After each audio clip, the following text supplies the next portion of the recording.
To the regular meeting of the Calimesa City Council. This is Monday, February 5th at 5:59. Darlene, you want to give us the roll call, please? Councilmember Cervantes. Here.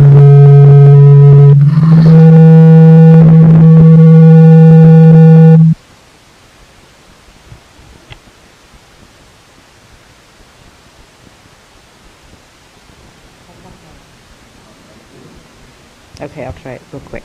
Councilmember Cervantes. Here. Councilmember Manley. Here. Councilmember Molina. Here. Mayor Pro Tem Hewitt. Here. Mayor Davis. And we've got City Manager Cobo. Our city attorney is smart and stayed home. We have City Clerk Gertis, Finance Director Reed, Planning Director Lucia, Public Works Director Monson, City Engineer Thornton, Fire Chief O'Connor, and deadbeat Sheriff Captain Peterson. There's a reason. Yeah, there's a reason. No. You want to lead us in the pledge?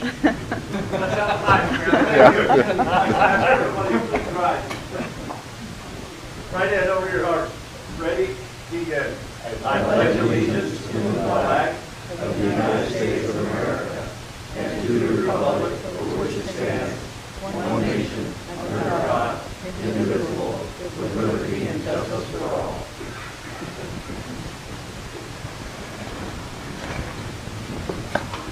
No, sarcasm is one of my favorite things, and we have a very good sheriff here, and because he has this thing called retirement, he's going to be leaving us in a couple months, and it's just irritating. Every time we get somebody that's worth a damn, they disappear. Okay, with that, we have a presentation from Thurston Associates. If you want to give up and tell us what in the hell you guys do for us, please. Mr. Mayor, members of the council, and some good friends from a long time, members of the great city of Calimesa, thank you for listening to me for a few minutes tonight. As you know, I'm from Washington, and I'm sure, although the city manager said I have limited time, you've heard of filibuster. So we'll see. Let me start a little bit by giving you an overview of what's going on in Washington, which is maybe a little bit different from what you hear in the press. In the past couple of years, you've experienced, both individual citizens and the city itself, not just an open faucet of federal funds, but a virtual fire hose of money coming down. It's going to stop. It's going to stop for a couple of reasons. First of all, we've had substantial tax cuts. We've had bill after bill that's poured money into the national economy. And it isn't the size of the federal deficit that matters so much as the service. And as the interest rates has gone up, the service has more than doubled on the national debt. We have to account for that. So the first thing I want to tell you is that the amount of federal money that's available to you is going to be curtailed, and curtailed sharply. Where you have already commitments from the federal government, either obligate it or spend it, because rescission will take place. And I have a couple of examples of rescission. I can tell you, when the feds move to rescind your money, it's one of the most difficult tasks that you assign to me. In the case of Rialto, they had a rescission some years ago. They had 3-year money. They were coming up on the 3-year. And to give you an idea of how difficult this is, they were one of only 13 examples in our entire nation that had their money extended. In another case, in the case of RTA, the money was actually rescinded, and I went to FTA, and they couldn't do anything about it, and eventually I went to an old friend who at that time was Ray LaHood, former congressman from Peoria, Illinois, talked, and Ray, the Secretary of Transportation, could not overdo that rescission. What I did with Ray then was to double the amount of money, and instead of putting it into the Temecula project, we put it into the Riverside project, and since money is fungible, everybody was pretty happy about that. The lesson, however, is that you cannot assign me a more difficult task than to try to hold on to money that you haven't either obligated or spent. So when it comes down, do it. Not only will you have a reduction in the amount of federal money that's going to be available to you, but we've taken a real hit in terms of the power in California. First of all, our senior senator is now deceased, Dianne Feinstein. She was a well-liked but very powerful and effective member of the appropriations process in the Senate. She's gone. Whatever your political persuasion is, you've heard me say for more than a decade, Speaker Pelosi was one of the most powerful and effective speakers since Sam Rayburn.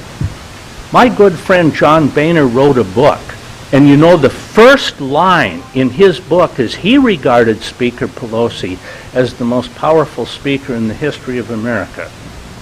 Then we had Kevin McCarthy.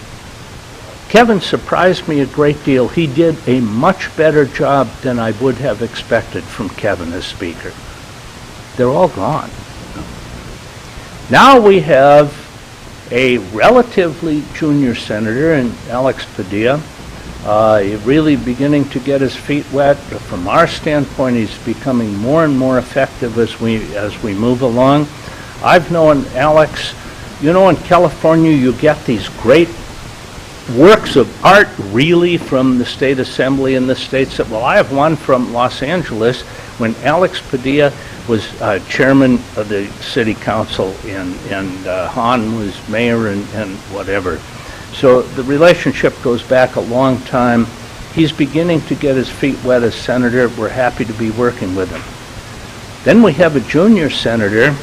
As I say, the Senate and the House as well worships at the altar of seniority. If you want to acquire power, just keep reading. It's one of the essential things. You accumulate enough terms and enough time, and it's not an absolute, but that's how you acquire power in Washington. Now we have number 100 out of 100 combined with being a lame duck. Yeah, it's tough to play that card when we're talking about allocating money for the folks back home. There is, however, for you, a kind of a silver lining to this cloud, in that you may have, certainly you have one of the most, if not the most powerful member of the Appropriations Committee outside of the chairman in Ken Calvert. You need to grasp the kind of influence that he has controlling the military discretion budget of the United States. There isn't a member of the entire House that doesn't have an interest in our military establishment. And Ken gets to call those shots. In addition to that, however, you have two adjoining members who are very powerful on the other side of the aisle, in Pete Aguilar and Norma Torres. Doesn't matter because Ken's a Republican and they're Democrats. Let me point out to you that in the last 3 years, the last Congress and the first session of this Congress, every single bill that has come out has been bipartisan. That's without exception. And in this Congress, the Senate has reported out the appropriations bills out of committee. Every committee reporting out was bipartisan. In fact, not only bipartisan, but unanimous. So having adjoining members on the other side of the aisle can make a difference for you. I'm a poor prognosticator of election results. I don't know what happens next year. You'll know better than I. What I can tell you is that the two candidates for the Senate from Southern California are both good friends. As you probably know, we represent the Orange County Board of Education in one case and have represented Adams District almost the entire time he's been there. So we've become very close friends with both of those people. We're a little more distant, I think, with Barbara Lee. Northern California, we have spotted, we have nothing in her district, and kind of spotted presence in and around the San Francisco area. So that's kind of where you are going forward. This has been, thanks to Ken, a very good year for you. You have so far, in appropriations marks, $4 million to complete the County Line Road project. You have another $2 million for the Cherry Valley I-10 interchange, and another $1 million in Calimesa emergency funding. You don't have the money yet. You don't have the money yet because we haven't passed the appropriations bills.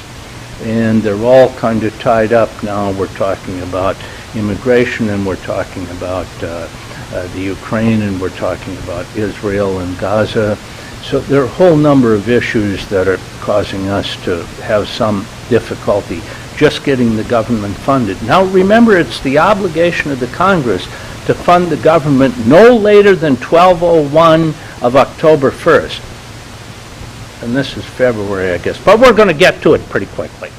So in any event, that's kind of where we are. Another project on which we're working is the $15 million for you under WRDA funds. Now, let me look at the acronym, because I was challenged one time in Glendale to tell one of the council people what that acronym stood for, and I couldn't remember. This is the Water Resources Development Act. What it gives you for that $15 million, however, is not the $15 million, and we have put that on hold for 1 year because apparently we're still lacking some specifics to go forward in the immediacy of that project. What it does give you is a hunting license to go after appropriations money in the future. Without the hunting license, you can't get the game. So first we get the license, and then we go after the funds, always keeping in mind that the hunting license for $15 million still doesn't give you the money. That it's a work in progress at that point. So that's kind of why I'm here for this evening. I wanted to give you a quick thumbnail update of where we are in Washington. I want to tell you again that I promise you that my firm will continue to work very hard on your behalf. I want to thank you very much for listening to me tonight. I'm happy to answer any questions that you have, and hearing none, I want to thank you again for listening to me. Oh, you're smart. Does anybody have any questions for Ken? I just have a comment. I want to know why you lost so much weight since the last time I saw you. You probably lost 20 pounds. Actually, my wife is just recovering from cancer, so it's been, and our oldest son was killed in a car accident all in the last year. It has been a more difficult year than other times. But thank you for noticing. You know, boy, I just love it when women pay compliments to me. I've been after this since high school. David, thank you very much. Thank you for coming here and giving us a presentation. I was the one that kind of spurred this on and said, hey, what do they do? I'd like to know more. So, Call me anytime. okay. Thanks. Good night. Good night. Have a safe flight home. Oh, you know, Mr. Mayor, we never care if it's safe. They always say we're here for your safety. You know, if it's not safe, my estate's going to sue the living hell out of them. I just care if it's profitable and productive for you. Yeah.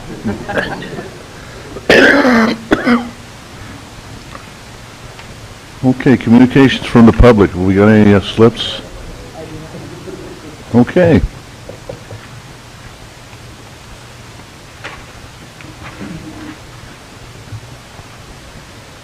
Approval of the agenda, consent calendar, and waiver of all full reading of ordinances. Any questions? If there's nothing pulled, I'll make the motion to approve the agenda, consent calendar, and waiver of the full reading of ordinances. Second. All in favor? Aye. Aye. Any opposed? Hearing none. 5-0. Okay.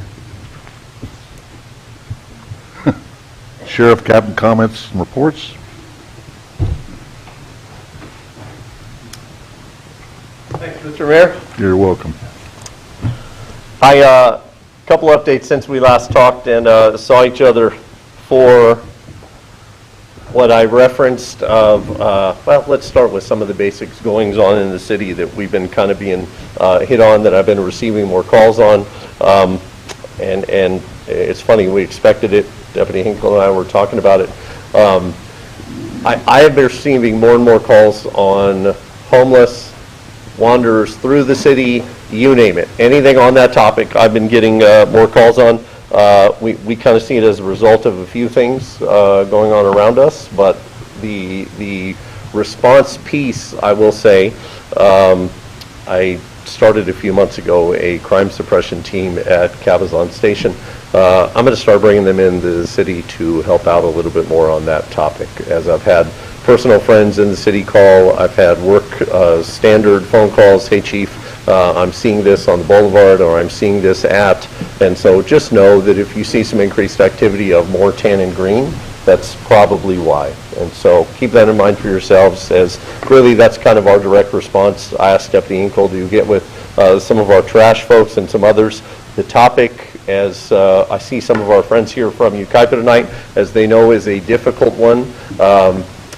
For instance, for us, we recently had to respond under the freeway at County Line, and actual under the freeway, I got to learn, was the CHP handle, whereas the sheriff was going to do it very differently.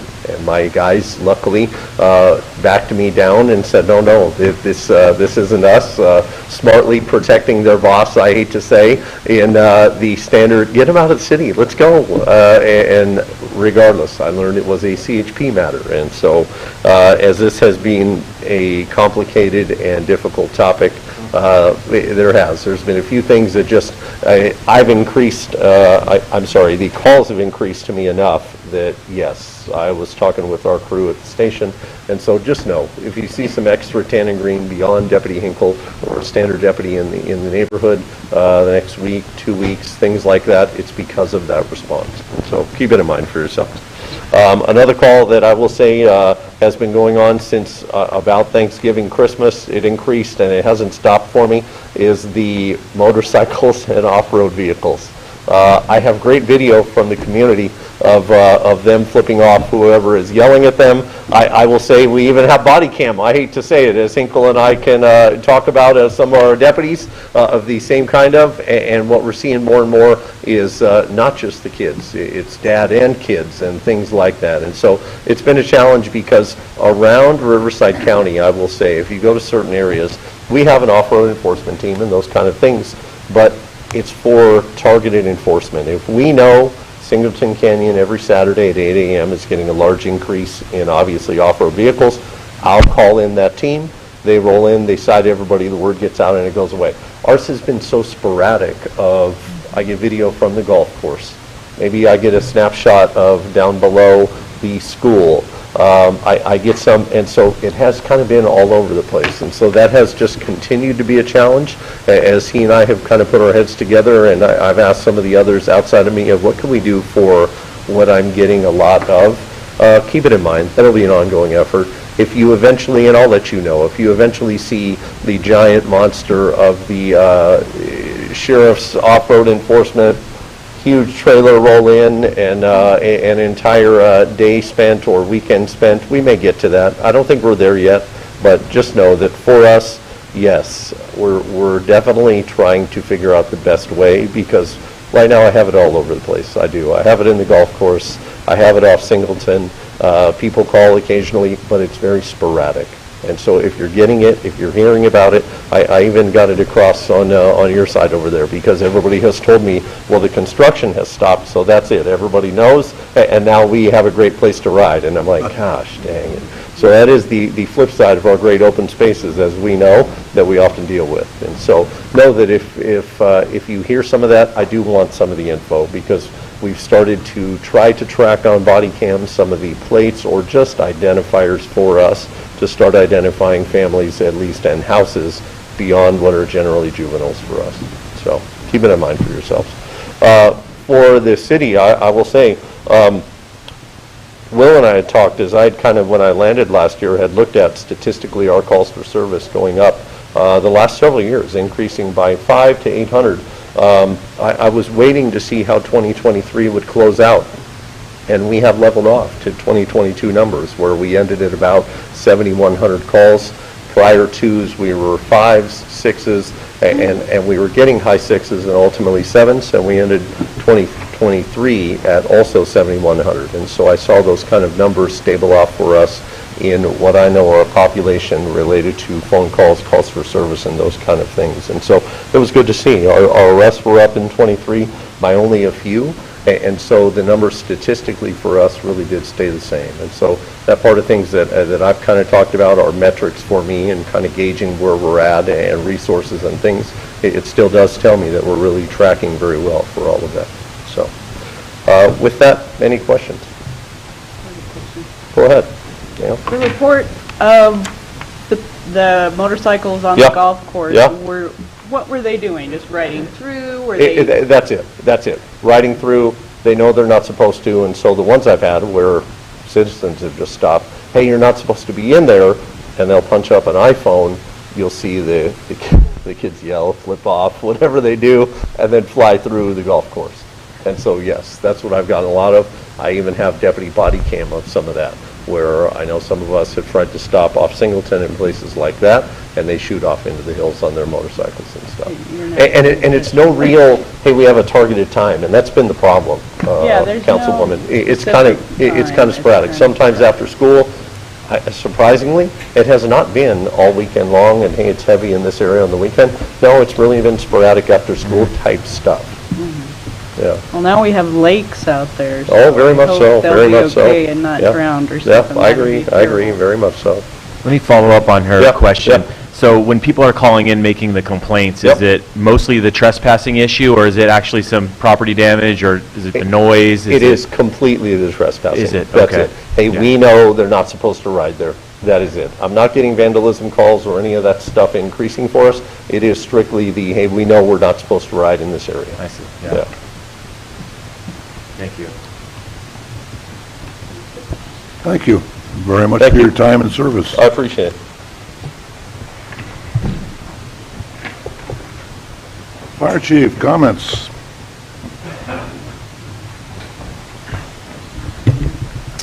Good evening, Mayor, members of the council. I get to start tonight with telling you about 2 years of strenuous work by council, city staff, and our fire department. I'm happy to report that we finally made it through all of the hoops, and we went live with our paramedic program effective January 26 at 0800. We have paramedics on our fire engines now in the city and continuing to grow that program. And I'm even happier to report that on Tuesday the 30th at 1 o'clock in the afternoon, the engine company and I were coming back from the Mesa View Middle School Career Day, stopped to grab a bite before getting in quarters, and we got toned out for a witnessed full arrest. We had one of our citizens, an elderly male, go into full arrest. Family reported it. Family stopped the vehicle, started CPR. We were on scene within minutes, and our guys got what we call a save. They got their first save within, a few days of starting the program. Guys got on scene, put their training, all the tools to work, and got a return of spontaneous circulation on the patient, and transported to Loma Linda University Medical Center. Got him into the hospital alive. I don't have any follow-up reports, but we got him there alive. We got him in, and the system worked the way that it was supposed to. Pretty emotional. It was nice to see. Very proud of our fire department and what the city continues to do and how they support us and we continue to grow. So moving on to recent hot topics off of that, unless you had any questions on our services. So Will's brought it to my attention through city staff. I have Jerry with me tonight. As we continue to transition, we've got the shiny stuff up front. We've our suppression and our EMS services and programs are into place, and the subject of community risk reduction came across Will's desk, started taking a look, and there's insurance questions, and I thought I would retouch on that. Over the previous several months, I've come in and I reported council regularly about community risk reduction and what that looks like. And community risk reduction and how that's tied to our weed abatement program through our public works and the city staff. It swamped Darlene for years. It's quite a large undertaking. But what does community risk reduction look like? And I just need to explain a couple of things as where we are in the winter with the rain. We know what follows when we get this weather. The grass shoots up and the hillsides brown out and become dry, and they're a tinderbox and a challenge, and makes all of us nervous. So community risk reduction, we have the Fire Prevention Bureau. I have Jerry here with me tonight. So again, we're on the same page going forward, and I really need to explain for your edification as well as the public's what things that we're faced with as fire chiefs and in the fire service today. So I've talked several times about the state of California, State Fire Marshal's Office, CAL FIRE, high fire severity zone mapping, and I've given the public many websites and key pieces of information to go look up and how to comment, and the comment period has been extended multiple times. And those very high fire severity zones and high fire severity zones, we're surrounded by that, by the nature of where our city borders are. We have the foothills in the San Bernardino National Forest. We have the Badlands across the freeway out into the canyon and all those undeveloped areas. We've had weather patterns and we've had significant fire history throughout the San Gorgonio Pass and the foothills of the San Bernardino Mountains. That's no secret to anybody. Where we're faced with is the metrics and the metrics, all the data used and the new information and technologies regarding wind, ember cast, fire history, what they call alignment. When you have perfect alignment, you have the wind, the weather, the terrain, and the fuel all in alignment, and it proves to be a bad day. And we've seen that in several communities, including our own, on those bad days. So what's changing for us, and why am I rambling on about this tonight? So historically, your fire department, even when we contracted with Riverside County Fire, used the ISO, Insurance Services Office. Insurance Service Office sets the underwriter's rating for the fire department. Your fire department under Riverside County was a 3/10. Your current city fire department, we're a 3/10. That evaluation is coming up here in the future. We're going to be reevaluated. And that has been the basis for the underwriters of what the end user, the consumer, feels in their pocketbook for fire home insurance, for commercial home insurance for businesses, and even industry. So at a 3 is pretty significant for residences and homeowners within the city of Calimesa. That is a good rating. Where we go to that 310, a lot of it is largely based off of some of the metrics or staffing, equipment, but a lot of it relies on, it is attached to water supply. Where are those commercial, where are those municipal water supplies? Do we have hydrants? What are their flows? What's the sustainability there? What do things look like there? So ISO was the baseline. I'm telling you, I'm standing in front of you tonight, just like many other fire chiefs, standing in front of their councils and or their boards. We are at this crossroads, and we are entering a new area where my objective 2.5 years ago was to get us to an ISO rating of 2. That's still an objective because there's good data in there for performance measures. However, with what I'm talking about with the high fire severity zone mapping and the overlays that are coming down from the state, in the state mapping areas, and then yet to come are and I've talked before about SRA, State Responsibility Area. Their mapping is open for comment right now, and that's being dealt with.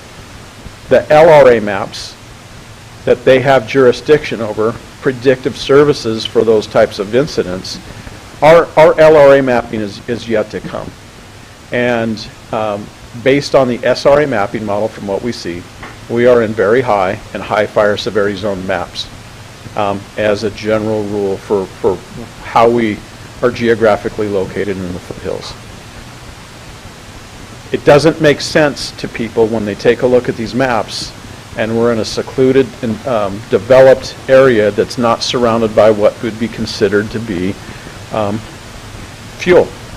We're not living in the wildland-urban interface or intermix with some of these developments. People get frustrated. And then we have new implementations where we're trading one fuel type for another fuel type. So we're building homes in these areas. They look to be fire safe. However, when you put the mapping model in it, folks are seeing that the very high and the high fire severity zone maps, what's happening is their insurance is going through the roof, sky high, doubling 3, 4, 5 times of what they were paying before. It's hitting the consumer in the pocketbook. So tying it together with ISO, with the fire hazard severity zone mapping, and what I'm talking about tonight, your fire department, your fire prevention bureau are in tune with that. We're trying to take those battles on because it makes sense to do it, to prevent a fire before it starts, to make our community safe. But as your fire chief, I'm limited, and I have to put it out there because it seems like City Hall's taking the brunt of it. They get the calls, city manager gets the emails, and what's occurring here. So we don't have any control over the mapping. Public has the ability to comment, to refute it, to do their research, to weigh in on those, on those, and remark on those open comment periods. But as your fire chief, I can work towards ISO ratings to reduce that, but it's not doing me any good. There's only 2 things that we're left to be able to do, and I'm going to talk about it over and again in the months to come, is we have the ability, and it's got to be a grassroots effort, the city, if they so decide, the citizens group, those concerned, have the ability to adopt, establish fire-wise councils and become a fire-wise community. And there's mechanisms to do that, and I'll put the information out for the websites. But should the citizens decide that's the way they want to go, those are the only 2 alternatives that I have at this point. I went to a workshop at ESRI in Redlands with Cal Chiefs. It's a wide topic of discussion, trying to use technology for predictive services to get in front of it.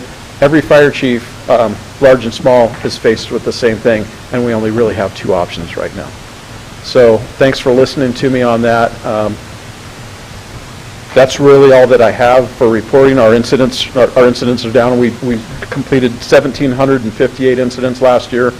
More than 62% were straight medical aids.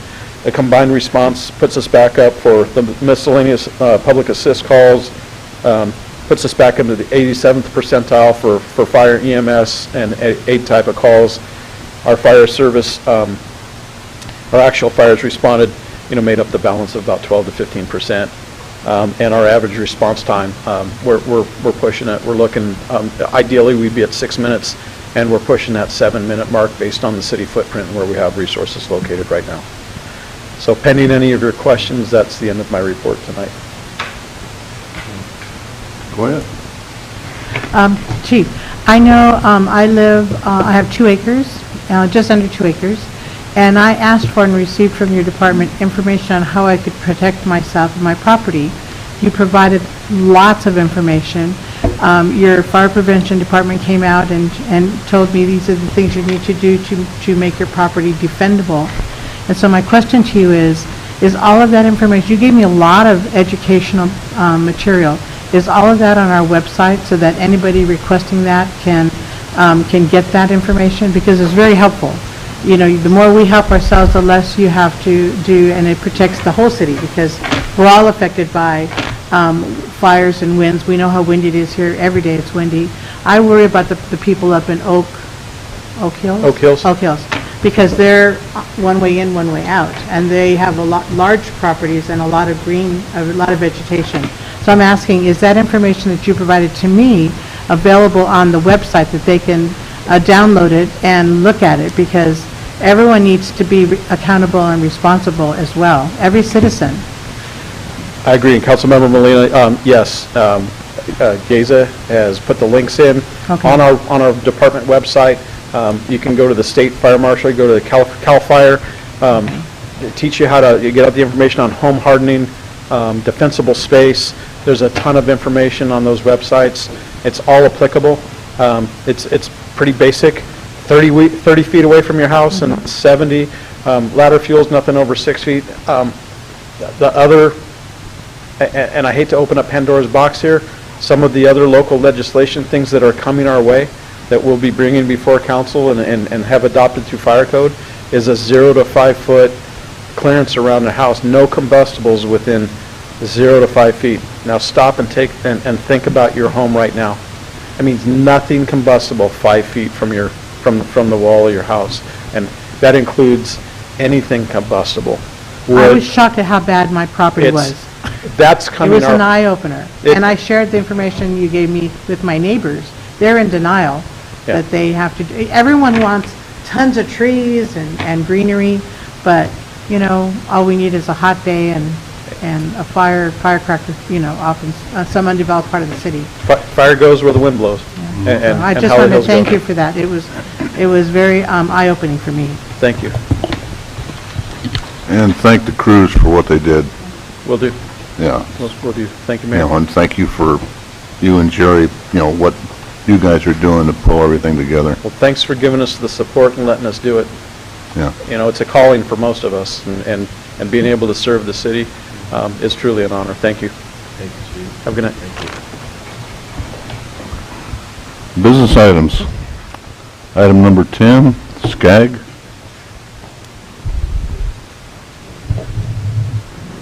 Okay. Just want to make sure I'm not going to be real loud again. So this is our annual item that comes before you to choose a voting delegate and alternate voting delegate for the SCAG General Assembly, which occurs May 2nd and 3rd in Palm Desert. And so SCAG has already been after me to let them know who who our voting member and alternate member will be. So that's what we need to do here tonight. It's, I know Linda is the head there. Have we got anybody else that's going to attend, or? Yeah, I will be there. I will be there. So I Do can we need take to over. officially nominate Linda, or Yeah, please. I'll nominate Linda, Okay. serve as our voting delegate? I second. All in favor? Aye. Aye. Thank you. Okay, we need a backup. Anyone else planning to attend? Do it, John, or no? I can be a backup, but there's still a chance I need to actually back it up. Or actually, Yeah, She's not I'm our gonna miss. city's representative, so I'm there.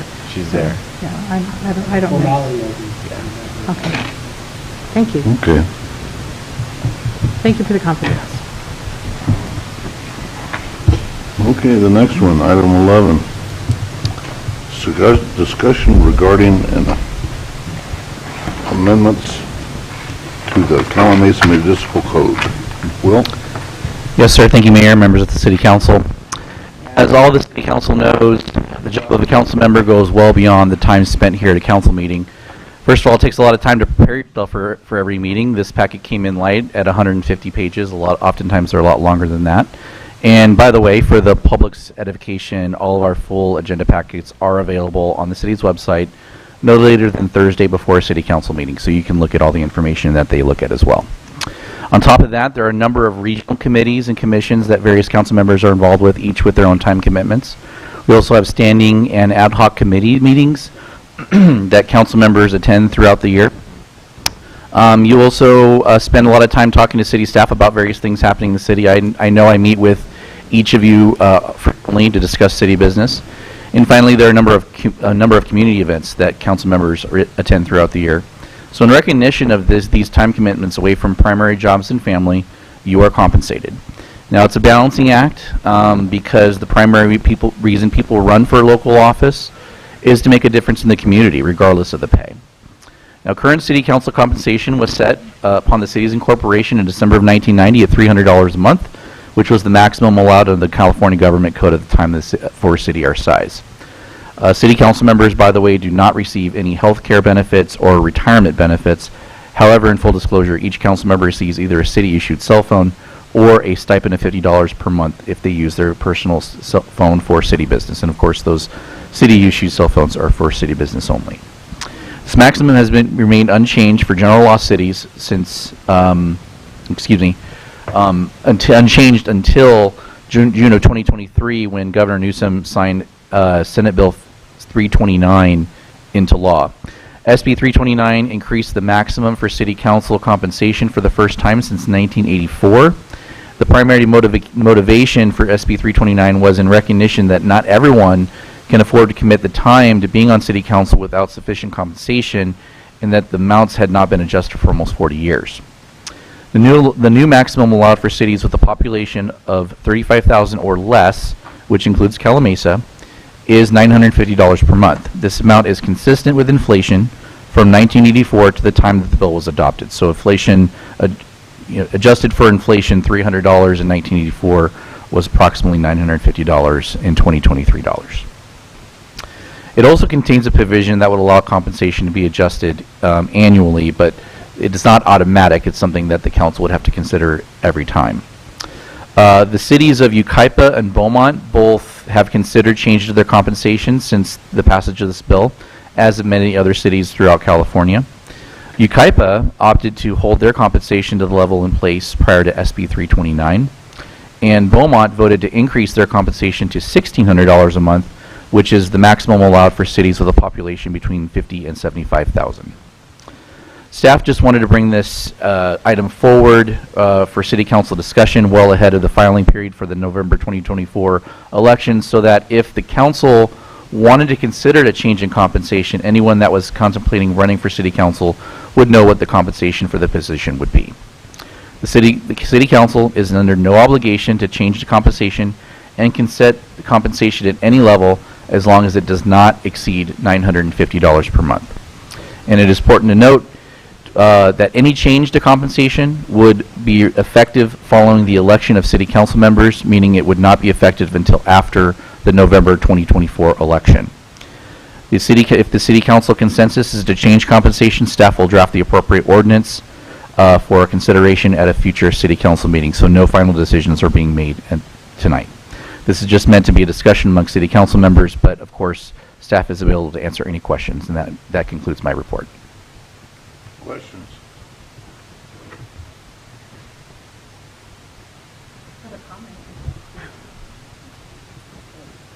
Just a quick question to clarify. So, Yeah.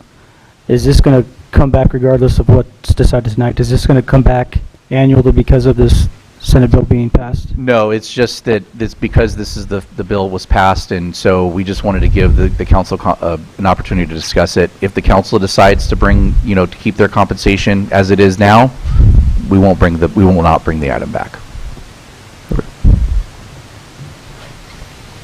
My only comment is, a lot of times you see us up here and we talk about things that we're familiar with. A lot of things are not familiar to the public, but being on the city council requires a lot of personal time, and because we're such a small city and we're surrounded by larger cities, it's really important that we network with those cities across the county, even the state, and that all takes time as well. So I'll just let you know that and assure you that your council here, all of us, spend a lot of time preparing for our council meetings and networking with other cities to see, best practices, what works well here for cities similar to the size of our city and the issues that we have. Every city is a little different, has different focuses, but there are some common ones like traffic, dealing with the traffic on the freeways, and insurance. It's a big deal.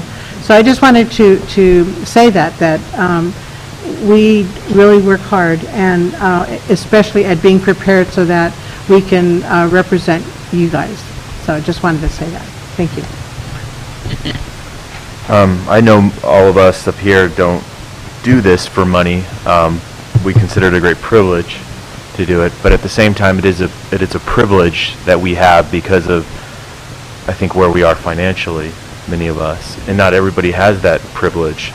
And so I think by making a compensation adjustment, perhaps would make it, running for council an opportunity for other people who maybe the money would be something that's important to them, that they can't really look at being on a council for free, right? Or for that, putting in the amount of time that's required for $300. It's just not feasible for them with their situation. And so perhaps if there was a higher compensation, it would make it more equitable for more people. So I think that's one thing to consider.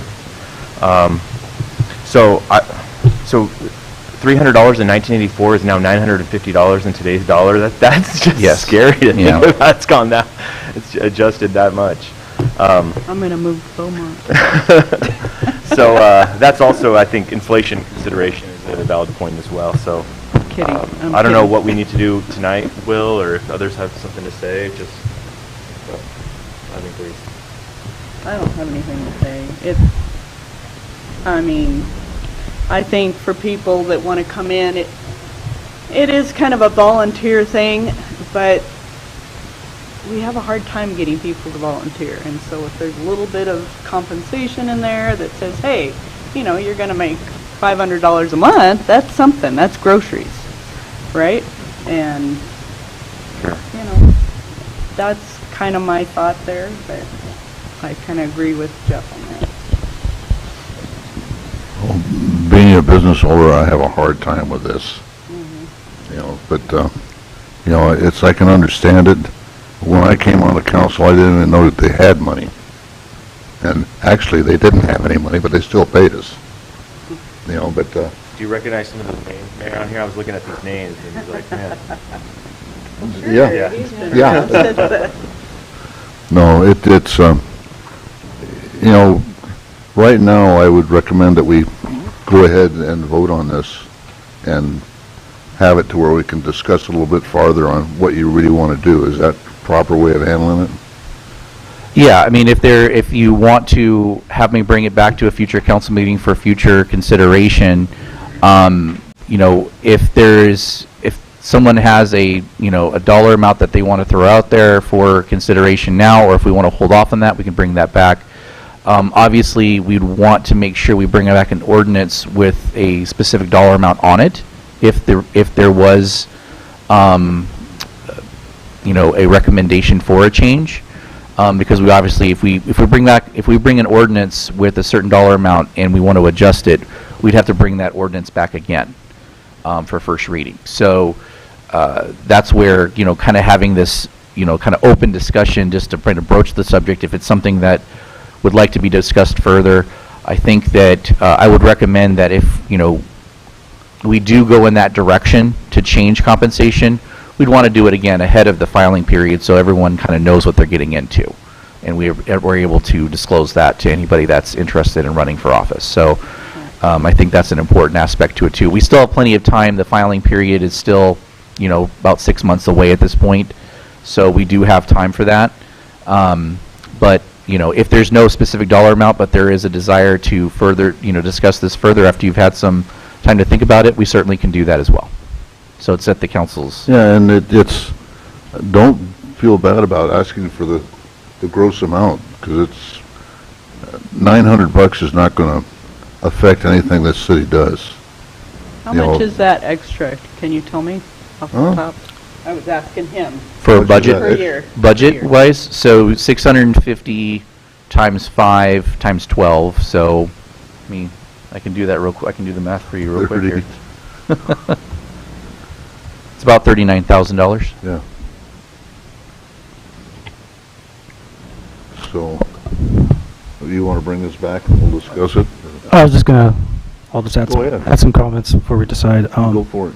So I guess, as we've talked about, I think it's just a position of service is how I see it, and obviously nobody's here for the money, and the money that's paid is insignificant to the city's budget, but my preference would just to be to leave it as is. But as is mentioned, like in the staff report, as far as looking at it annually, comparing it to the CPI data, right? And annual, is it an option to say if it remained the same, the compensation, and then annually you would look at it, per the CPI data as far as a percentage increase from where it is? like, a Yeah, year from now? so you're asking is if it, let's say the limit's 950 right now, if we can adjust that annually with inflation and then adjust it later in Well, I'm the just saying as future, far as or- 300, like where it's at now, like 300.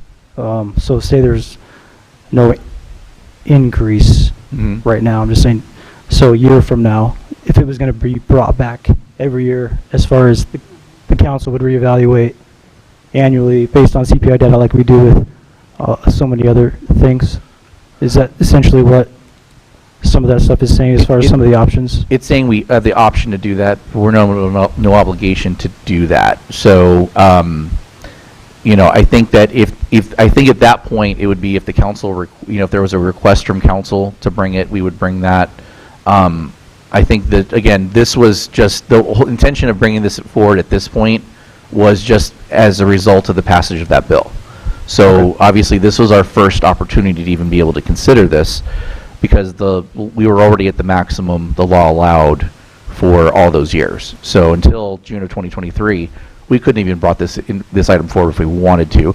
So if we wanted to bring it forward in the future, if we wanted to look at a CPI increase, I think, and this is where it would have been good to have the city attorney here tonight, because the increases in compensation are tied to elections, and so you can't, because that basically prevents a sitting body from giving themselves a raise, right? So Yeah. any raise that you would promote or you would approve wouldn't be to the 5 sitting here today. It would only take effect after an election. So the next one would be The 2026. next one would be November of 26. Okay, I Yeah. understand. Yeah. So Sorry, we- that's probably a yeah. roundabout answer to get to where you're No, going. I understand what you're saying. But, yeah, based on that, I think, or at least my preference would just be not to take any action on it. Is there a second to that, or? No, I feel a little bit differently. I think that in order to get more people to volunteer and come in, I think we do need to have a little bit of a compensation. I mean, that's... $900 to bring somebody in here to listen to me talk? Or It's anybody hard. else? It's hard to get people to volunteer, and if there's Well, something that that's- says, hey, I can get a little money here and serve my community. Well, then- we have had people on the council that have moved on to other places just to collect more money. And it's, this is, the people here care about the community. And they aren't doing it for the money, trust me. I go overboard on that, but, can we bring this back at another time? Of course. Yes, we Okay. can bring this back. And I would recommend we do that and think about it. It's what you would do. Unfortunately, $300 keeps me in cigarettes. So Well, that's not a I good thing. could, That's not a good thing. I know it, but that's about it. Mayor Pro Tem says exactly that. Yeah. What we can do is, Mr. Mayor, I recommend I can bring back maybe a few options for the city council to consider, different tiers, and then maybe that will help guide the conversation. Sure. Okay. Okay, well, we'll move on to item 12.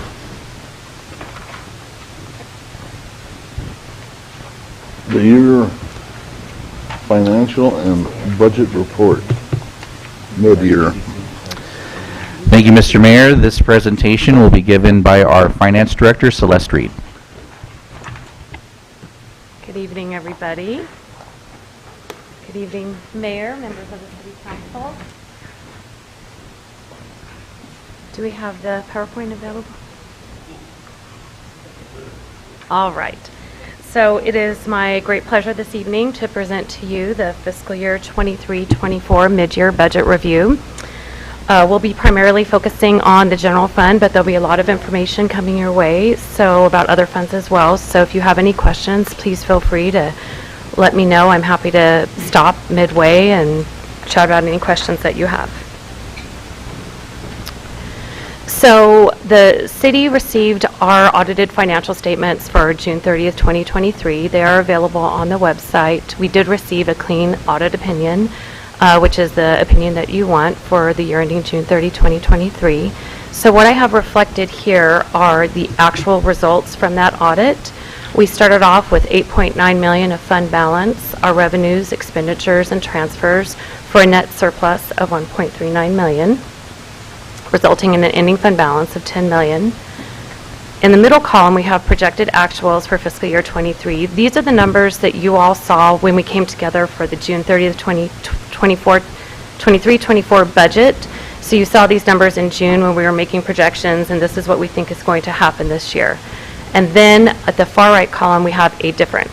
So these numbers are quite dramatic, and there's some swings, but there is a reason for that. So one of the biggest variances that happened this year, as you all know, oftentimes when we set things out, when we do capital acquisitions and we have projects throughout a fiscal year, it doesn't work on a beautiful finite time frame. So as it turns out with our ladder truck, which I'm sure you all remember, that was a wonderful acquisition for our city, there was $1.7 million of revenue associated with that and a $2.2 million purchase price for that ladder truck. So what happened is by the time the ladder truck, we worked on it, we actually placed it into service, and I believe it was the first week of July, second week of July. So as a result, those numbers had to roll over into the next fiscal year of budget in our 23-24 year. I'm sorry, I'm working with multiple years in my head.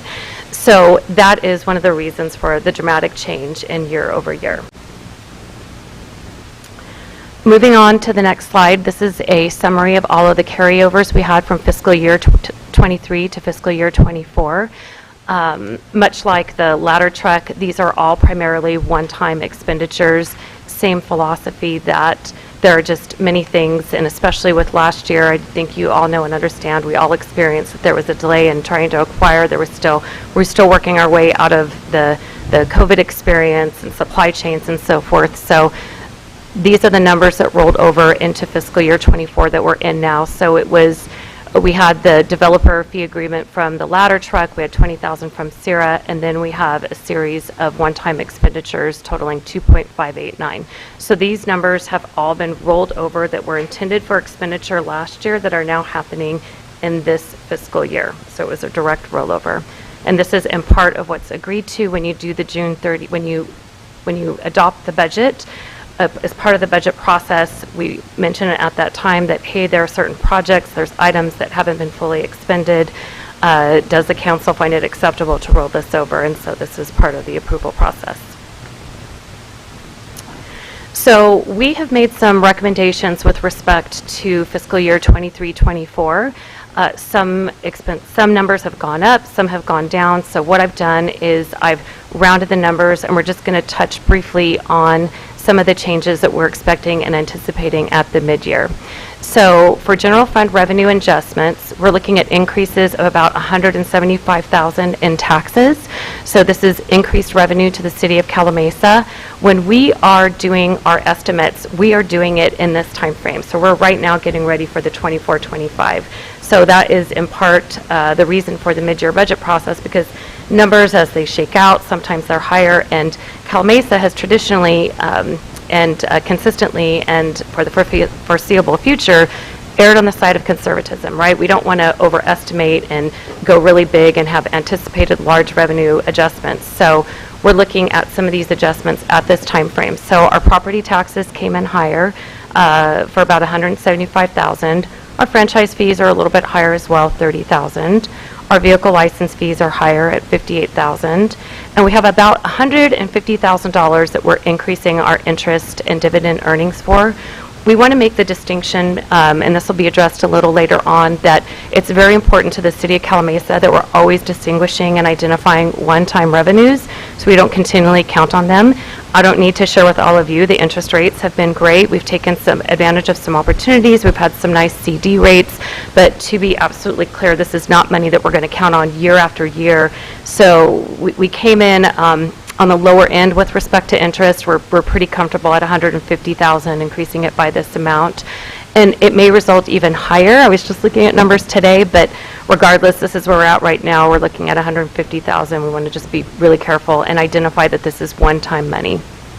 Then there's a collection of about $23,000. So we're looking and asking the council, we're working for a recommendation to increase our revenues by $436,000.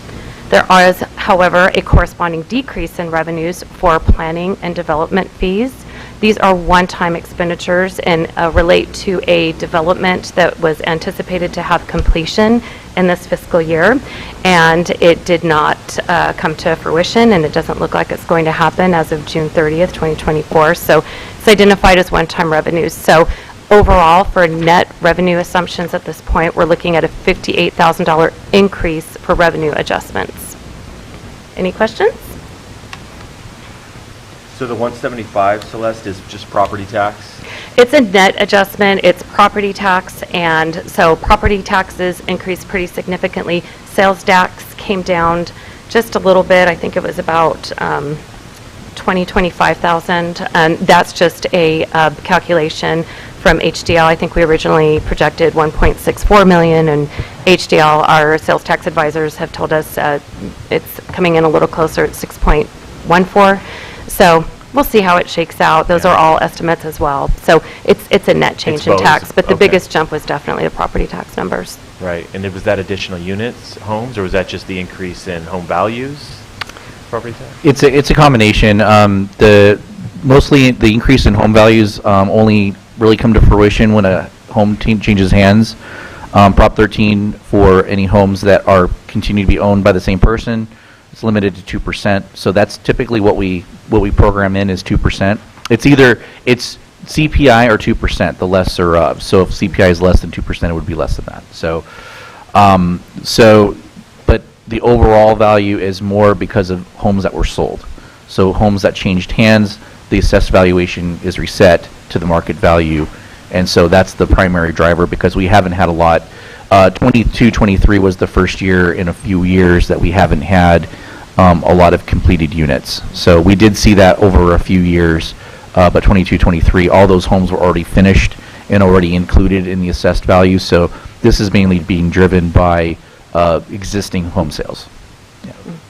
And just as a reference point, our prior years, I mean, we would have property tax increases of 15%, 7%, these huge numbers because of the new homes coming online. So that's starting to level out now. So we're going to expect now going forward. And our property transfer taxes, they're not coming in terribly hot. And I think you all know and understand the real estate market. There's not a lot of homes transacting and being bought and sold. So yeah, I think that's a good reflection. Thank you, City Manager Colbo, for that. Here's another visual for revenue adjustments. It's just a linear format, so you have an idea of where the taxes were and where were the revised estimate that we're recommending, where they be bumped up a little bit. You can see the building and safety and charges for services for planning and engineering. That's the area where we had the drop for the development project that was expecting to come online. The overall net difference of $58,000 increase. So with respect to expenditure adjustments, I'd like to share and frame that City of Calimesa, like many of us, are seeing increases in costs.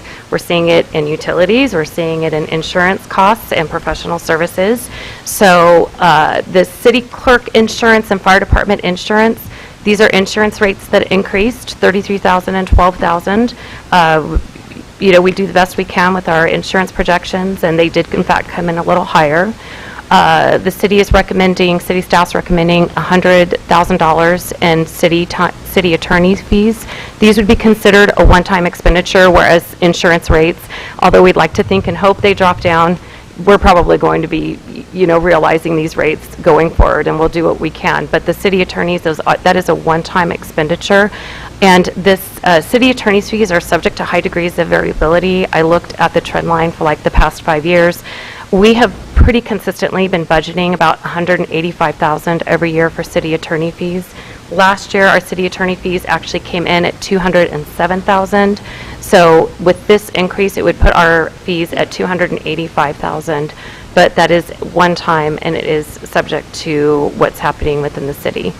The Sheriff's Department contract, Captain Peterson came up and shared with you some details. I don't want to reiterate too much of what he shared, but we have followed trends and part of Captain Peterson's direction to his team, because he and I have also looked at data analytics together and looking at how it ties in with our bills and how they're coming through. And he did really make an effort when he came in and asked his team in the Sheriff's Department to provide much higher visibility, drive around more, let's have a higher presence in the city of Calimesa, and it has been effective, and they have in fact been driving more, and it's resulting in increased cost. Right now we pay about $1 for every city mile that's traveled to the Sheriff's Department, so we're seeing an increase there, but it provides for higher visibility, and so I've calculated that increase is about 15 to 16%. And then the other degree of variation is it was budgeted just, I think, a little too closely when we did our budget last year with respect to the projections of what a regular routine Sheriff's Patrol deputy costs, because even though we understand what the numbers are, there are still degrees of variability with respect to calls. So Captain Peterson and I came together, and he did say that on the average there's at least 1 or 2 calls, depending on the nature of the call, that a sheriff's deputy or representative will call in somebody and say, hey, can you back me up on this call, where it requires a 2 or perhaps even 3-person contact for whatever point it is. So that's why we're requesting those 2 combined factors, is why we're asking for additional increases in the Sheriff's Department. Senior Center utilities, this is a reflection of, we're happy to say, a lot more activity at our Senior Center. It's, you know, we see a lot more people here. There's a lot more use of the facility. That's a wonderful thing. We're so happy to have people back. And the other element to this is it's our first full year cycle of having the new building and extension out here, our Public Works. So it's a little bit of a shot in the dark whenever you do expansion of service, you know, expansion of space. So we're asking for an additional $10,000 to cover city Senior Center utilities.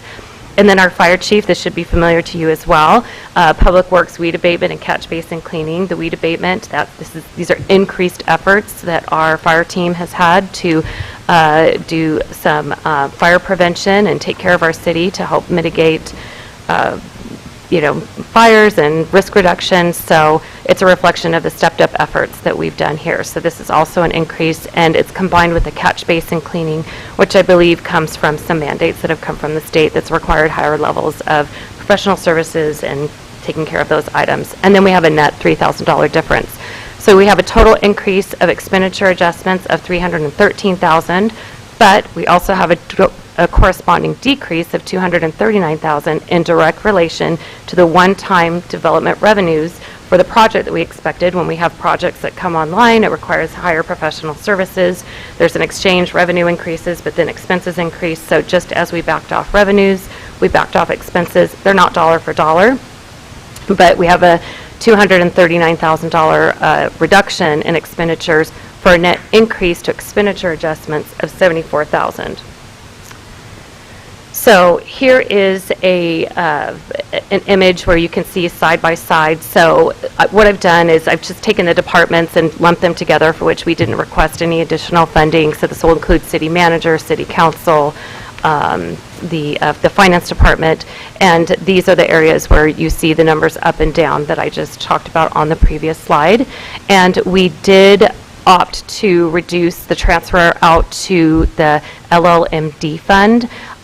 We looked at the fund, we analyzed it, and we decided we can contract that down. The general fund subsidizes the LLMD fund. That is a tax fund that we have that's tied to property taxes with no opportunities to increase. So to maintain the services, the city has to transfer. Typically, we've been running at about $85,000 a year that we transfer. So there was some contractual services that we thought maybe that were not going to materialize this year, so we opted to reduce it by $20,000. So it's $94,000 for a net $74,000. So with respect to wrap up the general fund analysis, I've mentioned one times already, and it is just absolutely imperative and crucial in the city of Calimesa. We take great care to make absolutely certain that we are not ahead of our skis and that we match ongoing revenues with ongoing expenses. We're very, very careful about that. So what we did is you'll always see this slide, we include it as part of our budget analysis in the mid-year. Hey, we're asking for revenues to get increased, or we're asking for expenditures to get increased. What does this mean? What are we looking at extra? So you can see our revenues are surpassing the higher request we have in expenditures with respect to ongoing funds. That means that we're still in a structural surplus, we're doing well, we're okay. With respect to one-time revenues, we have a drop of 217,000. We have a drop of expenditures, a decrease of one-time funds of 78,000 for a net overall impact of $16,000. So that's the net impact to the general fund if the council were to be so inclined and were to approve all of these adjustments. So I've thrown a lot of numbers at you. What does this mean? What are we looking at here? What's the bottom line? So we have the amended budget is the far left column that we have, and right now we have a projected ending fund balance of $7.680 million. The revised estimate, if all of these changes that I talked about, the up numbers, the down numbers, the ins and outs, it would result in a net ending fund balance. These are projected. These are not certain. They're projected budgets, but it would be 7.663, which is the difference of that $16,000. So I wanted to remind the council of the 35% reserve policy. It is 30% reserved for operations, 5% equipment. So right now we'd have an estimated reserve of about $3.5 million if the numbers stayed as they were to 7.663. Might come down a little lower because we have to do a lot of, it's a 35% ratio for, we have to extract one-time revenues, we have to extract one-time expenses, so this is just a very, just an estimated amount of $3.5 million. I've talked a lot. Are there any questions?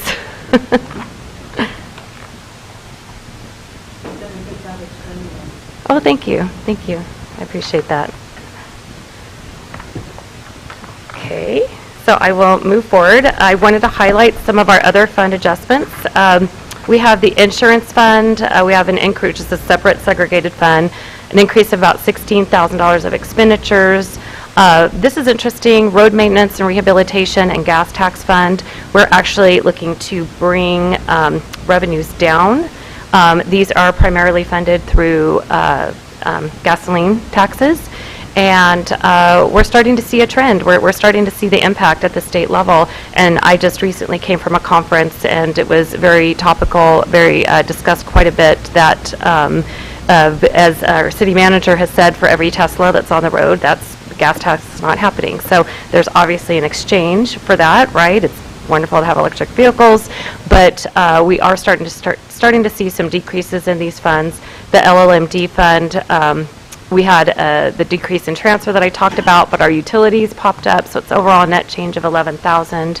The Drift Traffic Improvement Fund, this is a one-time projection for mitigation fees of $3 million.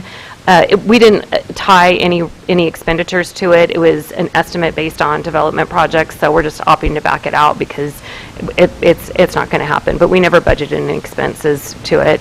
The recycling fund, we're looking for an increase of about $2,000. This is a special grant fund, and this isn't, again, a perfect science. So some years we typically budget about $5,000 every year, so we actually are looking at closer to $7,000, so we want to be clean with that and bring that up. And the CFD JP Ranch, we have an increase in utility costs again. And just so you, for context, we did increase our utility costs. I mean, we anticipated high utility costs, but it's just more. It's just higher. Yeah, it was. We didn't anticipate flat. We didn't anticipate any savings. We did bump them up. It's just all these utilities, we didn't bump them up enough. So looking ahead, as I mentioned before, we are already in the 24-25 budget process. We have started working with department heads and our team. We've already done had some wonderful meetings about capital projects, and now we're going to move into operational decisions. So we got started about a month earlier. The workshop will be scheduled for the City Council in May, And the presentation of the full budget will be Monday, June 3rd, so stay tuned. That'll be a very big day for us for our 24-25 budget. And this is my final slide. Before I conclude, would you like to add anything, City Manager Colville? Only that, in our budget process, we've already started internally discussing the 24-25 budget. Right now, we're focusing on the capital budget piece. And so one of the things we're trying to do this year, and this is kind of my first, this is my second foray into our city's budget process. And so one of the things I really want to do is segregate out the capital process from the operating process, get the capital budget projects focused in.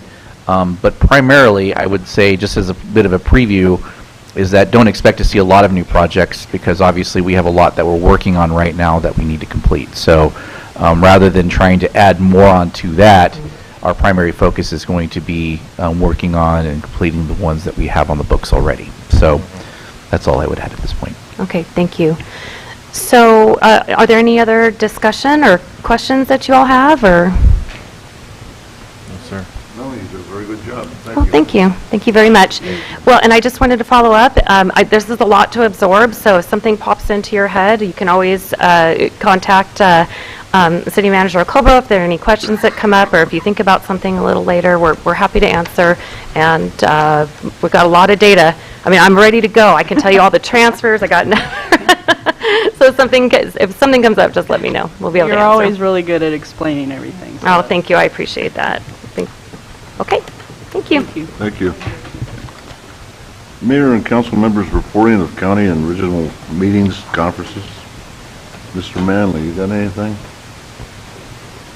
Do we need to adopt the resolution first? Yes, Okay. sorry. There is a required action.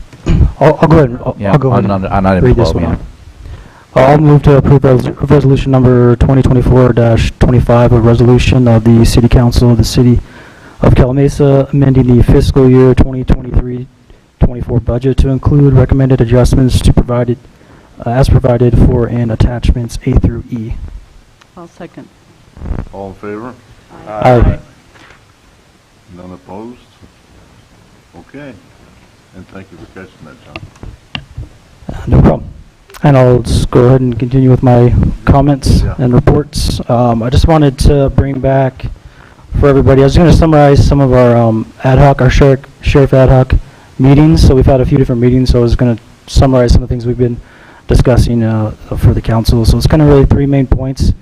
The first is just evaluating the level of service that we have, like per our contract. Second, we discussed the citizens on patrol, and also third, we looked at some different ordinances or lack thereof, some different options as far as passing certain ordinances that may be useful as it relates to what the Sheriff's Department does.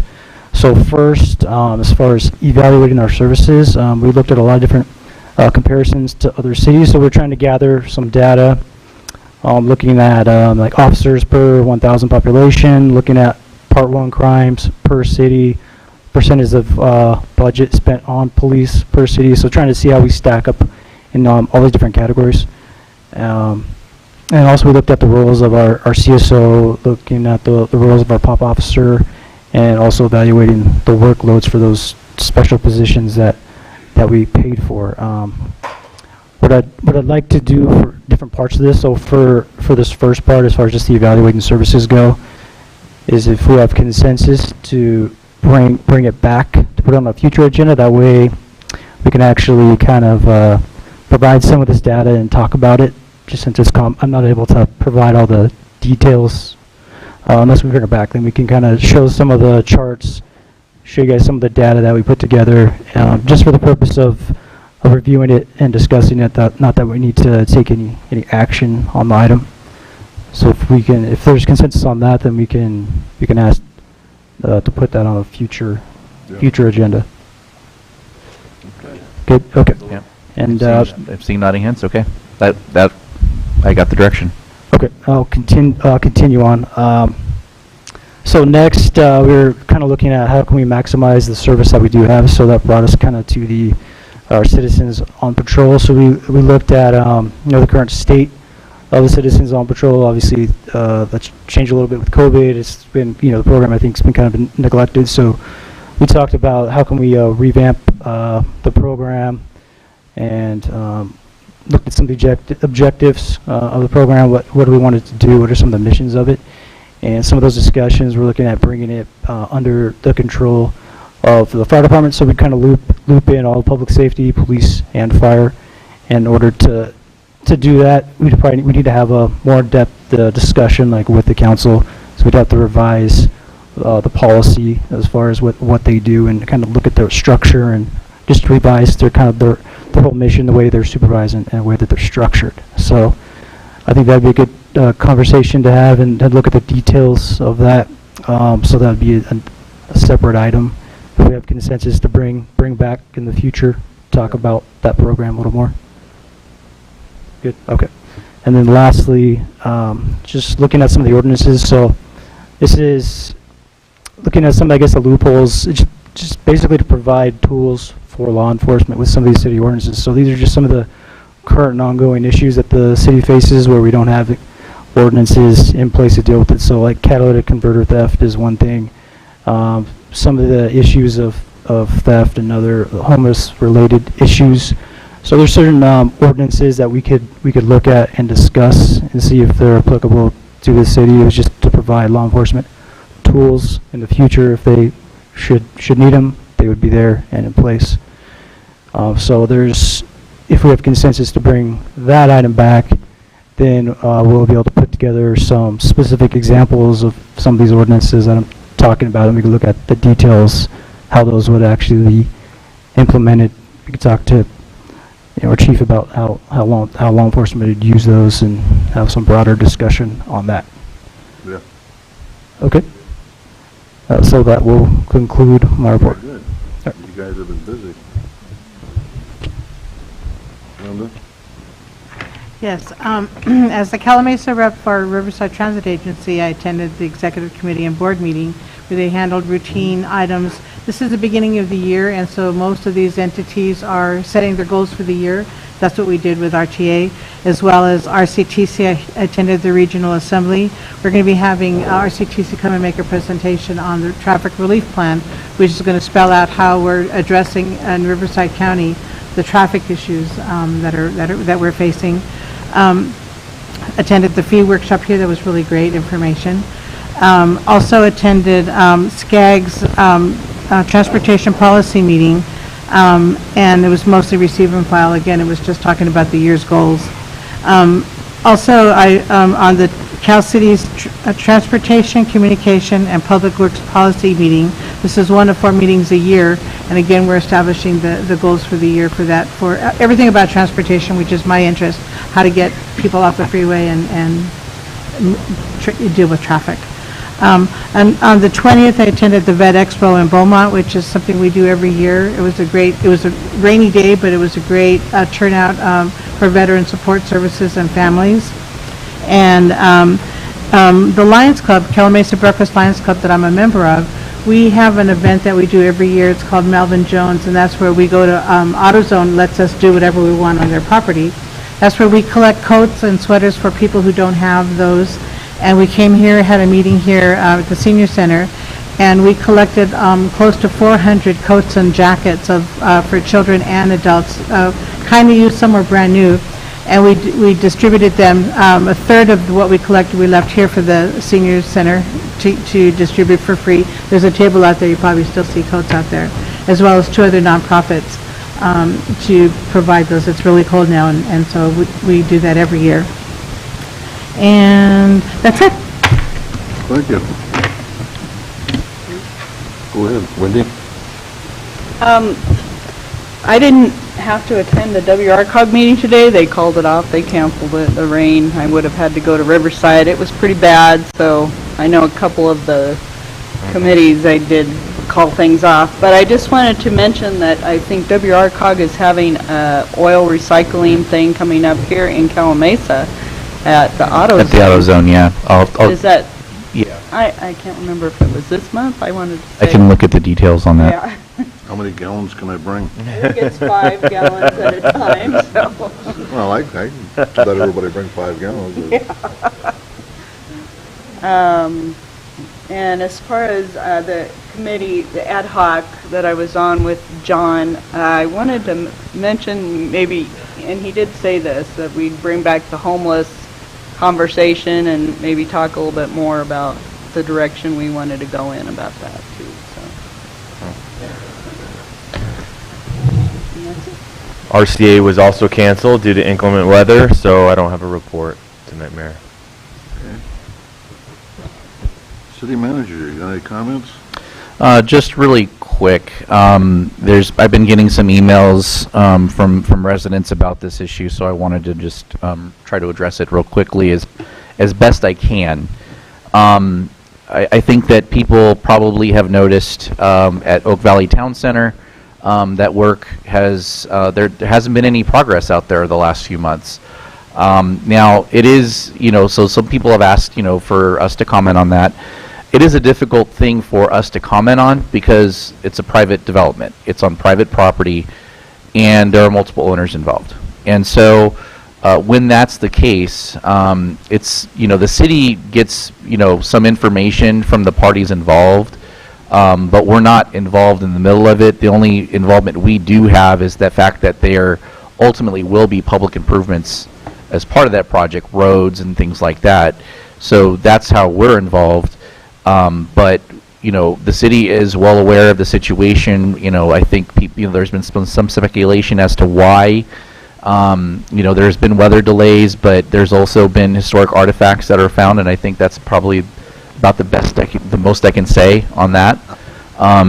Because there are some things that are of a confidential nature by law, so that I can't disclose, and I'll just leave it at that. But bottom line is we're well aware of it, but we know it's in the city's best interest for things to move forward and move along. And so to the best that we can, the city is encouraging both parties to do that. And so we continue to be involved as much as we can. But again, at the end of the day, this is a development between private developers. And so, we just like the city does not, if, two neighbors have a dispute, that's purely a dispute between two neighbors, the city doesn't get involved, right? So it's similar to that. So, and I'm sure people would not want the city to get involved with that. So I just wanted to put that out there that yes, work has stopped. It's been for about 5 months now, but we're hoping that things can get resolved and get moving again, because that would be in everybody's best interest. That's all for me tonight, Mr. Mayor. Okay. I want to thank you that came out and braved the weather and everything else, and it's good to see people in the audience. It's you get a better understanding of what's going on. And it's watch it on YouTube or whatever. You miss a lot, like the gestures and everything else. I know watching some of the other cities, you miss a few things. But, no, it's much appreciated when somebody shows up and actually, and you that get up and speak and have questions and everything else, we try to answer everything we can, but we do listen to what you have to say. So, Mr. Mayor, I do want to kind of piggyback on the Mayor Pro Tem's comment about the used oil. That will be on Saturday, February 17th at AutoZone. Thank you. So with that, I'll adjourn the meeting till, what does that say, Tuesday? February 20th, Tuesday. So Tuesday, Monday so it must must be be Monday's a holiday, President's yes. Day, right. Yeah, February 20th.